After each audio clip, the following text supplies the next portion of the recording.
স্বামীর পকেট থেকে না বলে ২০ টাকা নেওয়ার সময় আমার স্বামী দেখে ফেলে। অত্যন্ত রাগান্বিত হয়ে বলে, "কারো পকেট থেকে না বলে টাকা নেওয়াকে চুরি বলে।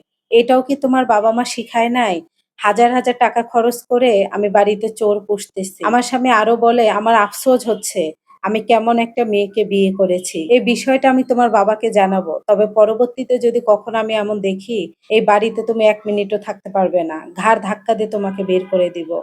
আমার স্বামীর কথাগুলো শুনে আমি কষ্ট পাইনি। মন খারাপও করিনি। ঠিকই তো, অন্যের পকেট থেকে না বলে টাকা নেওয়াকে চুরি বলে। আচ্ছা, তার টাকার প্রতি কি কোনো আমার হক নাই? হয়তোবা নাই। আমার এটা শিক্ষা পাওয়া জরুরি ছিল। তাই তো আমি একটা শিক্ষা পেয়েছি। আমি তার পকেট থেকে টাকা নিয়েছিলাম বাধ্য হয়ে। শাশুড়ি মা বলেছিল। সে তো আমাকে কোমল স্বরেও জিজ্ঞাসা করতে পারত আমি কেন তার পকেট থেকে টাকা নিয়েছিলাম। সে আমাকে অপমান তাচ্ছিল্য করেছে। এটাই আমার উপযুক্ত শাস্তি। আজ থেকে ২ বছর আগে পারিবারিকভাবে বিয়ে হয় আমার। বিয়ের পর থেকে আমি দেখতেছি আমার স্বামী টাকার বিষয়ে খুব সেনসিটিভ। প্রয়োজন ছাড়া ১০ টাকা কখনোই খরচ করে না। বিয়ের পরে আমাকে যে কবে হাত খরচ দিয়েছে লাস্ট আমার মনেও নাই। একজন বয়স্ক মহিলা এসেছিল শাকের ঝুড়ি নিয়ে। শাকগুলো অত্যন্ত অনেক সুন্দর ছিল, দেখতেও ফ্রেশ লাগছিল। শাশুড়িমা বললেন, "বৌমা শাকগুলো রেখে দাও। ভাজি করলে অনেক মজা লাগবে।" বৃদ্ধা রোদ্রে হেঁটে বিক্রি করতে করতে তার অবস্থা অনেক কাহিল ছিল। ১টা মিনিটও লেট করতে চাচ্ছিল না। আর এইদিকে আমি শফিককেও খুঁজে পাচ্ছিলাম না। তাই তো তাড়াহুড়া করে আমি জানতাম শফিক টাকা রাখে পকেটে। ওখান থেকে ২০ টাকা নিয়েছিলাম। ভেবেছিলাম বৃদ্ধাকে এখন বিদায় করে দেই, আমার স্বামী আসলে তাকে বুঝিয়ে বলবো। তখনই আমার স্বামী শফিক দেখে নেয়। তারপর শাশুড়িমা সবটা শোনে। তার কাছ থেকে আমি আড়াল করতে চাইলেও আড়াল করতে পারিনি। বড় একটা শ্বাস নিয়ে বলে, "শফিক হয়েছে ওর বাবার মতো। ওরা মনে করে যে ঘরের স্ত্রী হচ্ছে ক্রীতদাসী। তাদের কোনো হাত খরচ দিতে নাই। হাত খরচ দিলে নাগালের বাহিরে চলে যাবে। ঘোড়ার নাগাম ছেড়ে দিলে ঘোড়া কখনো কন্ট্রোলে থাকে না। ওরা এটাই মনে করে। তাই কি স্ত্রীকে কি অপমান অপদস্থ করতে হবে? নিজের কি কোনো সম্মান থাকে না?" আমি তখন বললাম, "মা, আপনার ছেলের কথাও ভুল নাই। অনেক এমনও নারী আছে ইনকাম করা শিখলে স্বামীকে তাচ্ছিল্য করে, পরকীয়ায় লিপ্ত হয়। সুখের সংসারগুলোও নষ্ট হয়ে যায়।" তখন শাশুড়ি বলল, "তাই বলে কি সব মেয়েরাই এক? প্রতিটা মেয়েরই প্রতিষ্ঠিত হওয়া দরকার।" তখন আমি বললাম, "এই যে আমার ভাই, আমার ভাবিকে বিয়ের পরও লেখাপড়া করিয়েছে। প্রাইমারি স্কুলে চাকরি নিয়ে দিয়েছে নিজে জোর জবরদস্তি করে, ভাবি করতেই চায়নি। তারা যুগের পর যুগ একসঙ্গেই আছে, বৃদ্ধাই হয়ে গিয়েছে।" শাশুড়িমা তখন বলল, "এমন কিছু পুরুষের জন্য স্ত্রীরা প্রতিনিয়ত স্বামীর কাছে লাঞ্ছিত বঞ্চিত।" এটা বলে শাশুড়িমা চলে গেলেন। কিছুক্ষণ পরে মা ১,০০০ টাকার ৫টা নোট এনে আমার হাতে দিয়ে বলে, "এইটা দিয়ে তুমি স্বাবলম্বী হও। হাঁস মুরগি লালন পালন করতে পারো। অন্তত তোমার স্বামীর কাছ থেকে তোমাকে টাকা চেয়ে নিতে হবে না। জানি শফিক তোমাকে করতে দিবে না, কারণ ওই বিয়ের আগেই বলেছে। আমার স্ত্রীর টাকা ইনকাম সোর্স থাক আমি কখনোই চাই না। কারণ তার বাবার মতো তার মন মানসিকতা। তোমাকে বাধা দিবে, তবে তুমি তার কথা কানে নিবা না।" আমার শাশুড়ি এমন কথা শুনে আমার চোখ দিয়ে বেয়ে পানি পড়তেছিল। মা আরো বললেন, "মেয়েরাই এজন্য এই সমাজে লাঞ্ছিত বঞ্চিত।"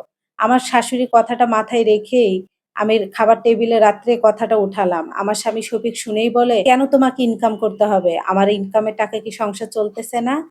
তোমাকে কোনো কিছু করতে হবে না।" শাশুড়ি মা ধমক দিয়ে বললেন, "তোর টাকা তো তোরই। তুই তোর বউকে টাকা দিস না? ওরও তো কিছু থাকা দরকার, তাই না?" শাশুড়ি মার কথায় আমার স্বামী কিছু বলতে পারেন নাই। তবে উঠে যাওয়ার সময় মুখটা কালো করে বলল, "আমি জানি না কে তোমাকে এই বুদ্ধিগুলা দিচ্ছে। তবে আমার কাছে তুমি কোনো সহযোগিতা পাবা না।" তাকে বলেছিলাম, "আমাকে কয়টা হাঁস মুরগি এনে দাও, আমি লালন পালন করব।" কিন্তু আমার স্বামী আমাকে এনে দেয়নি। পাশের বাড়ির সবুরের মার কাছ থেকে আমি কয়েকটা হাঁস মুরগি নিয়ে লালন পালন করা শুরু করে দেই। এর বাড়িতে ওর বাড়িতে দৌড়াদৌড়ি করে মুরগিরা। তারপর মা মশারি দিয়ে তাদেরকে আটকানোর ব্যবস্থা করে দেয়। মুরগিগুলো প্রথম তো বুঝতেছিলাম না, কয়েকটা মারাও যায় আবার কয়েকটা ডিম দেওয়া শুরু করে। হাঁসগুলোও ডিম দিচ্ছে। গ্রামে কতটা পরিবর্তন হয়েছে তা আমি জানি না। তবে গ্রামের স্ত্রীরা স্বামীর কাছ থেকে এখনো পরিবর্তন হতে পারেনি। সেই স্বামীর কাছে আগের দিনের মতনই আছে। আমার মুরগি কয়েকটা আমি বিক্রি করে দিয়েছি। সেই টাকাগুলো জমিয়ে রেখেছি। সবুরকে আমি ব্যঞ্জন বর্ণ স্বরবর্ণগুলো পড়াই। সবুরের মা টাকা দিতে পারেনি। তাই তো ৪ মাসের টাকা একসঙ্গে দিয়েছে। সব টাকাগুলো একসঙ্গে বসে লুকিয়ে ভয়ে ভয়ে গুনতেছিলাম। দেখি ৬,০০০ টাকা হয়েছে। অনেক খুশি আমি, মার কাছে নিয়ে যেয়ে দিলাম। মা এত একটা তৃপ্তির হাসি দিয়েছে, হাসতে হাসতে মার চোখে জল এসেছে। মুখটা লুকিয়ে হয়তোবা চোখের জলই আড়াল করতে চাইলো। এ প্রথম আমার স্বামীর সঙ্গে আমি মার্কেটে গেলাম ছোট্ট ছোট্ট কিছু গিফট কেনার জন্য। আমার শাশুড়ির জন্য একটা কাপড় কিনলাম কম টাকার ভিতরে, তবে সুন্দর, নেভি ব্লু প্রিন্টের ভিতরে সাদা স্টোনের কাজ করা।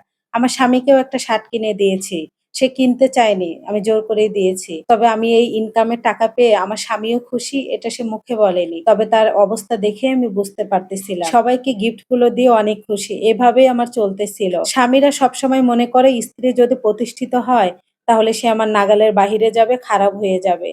আমার এখন দেখতে, দেখতে খামারে ১৫ জন কর্মচারী কাজ করে। আমার শাশুড়ি জন্ম না দিয়েও আমাকে বাঁচার পথ দেখিয়ে দিয়েছে। স্বামীর লাঞ্ছিত বঞ্চিতর হাত থেকে রক্ষা করেছে। কে বলে শাশুড়ি ভালো হয় না? শাশুড়ি গুণী বৌমারা দেখতে পারে না। সব শাশুড়ি একরকম হয় না। আমার শাশুড়ি আমাকে দেখিয়েছিল কিভাবে নিজে প্রতিষ্ঠিত হতে হয়।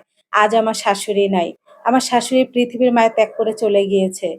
তবে আমার শাশুড়ির কথা আজও আমার কানে বাজে। আমার শাশুড়ির জন্য আজ আমার এই পরিস্থিতি, আজ আমি এই পর্যন্ত আসতে পেরেছি। ব্যালকনির বারান্দায় বসে আছি। আমার স্বামী শফিক দেখে আমার ব্যাগ খুলে টাকা নিচ্ছে। যেই আমি দেখে তার দিকে তাকালাম, সে মুচকি হাসি দিয়ে বলে, "কিছু টাকা দরকার ছিল।" আমি কিছু বলিনি। তবে আমার বলতে ইচ্ছে করলো, কারো ব্যাগ থেকে না বলে টাকা নেওয়াকে চুরি বলে। আমার স্বামী যেটা আমাকে বলেছিল। আমার স্বামীর কাছ থেকে আমি বিয়ের পর কোনো টাকা কখনো নেইনি। আমার শাশুড়ির দেখানো পথেই আমি চলতেছি। আলহামদুলিল্লাহ আমি অনেক ভালো আছি। কিছু, কিছু ছোটখাটো ব্যবহারে স্বামীর সঙ্গে সংসার ত্যাগ হয় না, কিন্তু মন থেকে উঠে যায়। সেগুলো সারা জীবন ক্ষত হয়ে রয়ে যায়।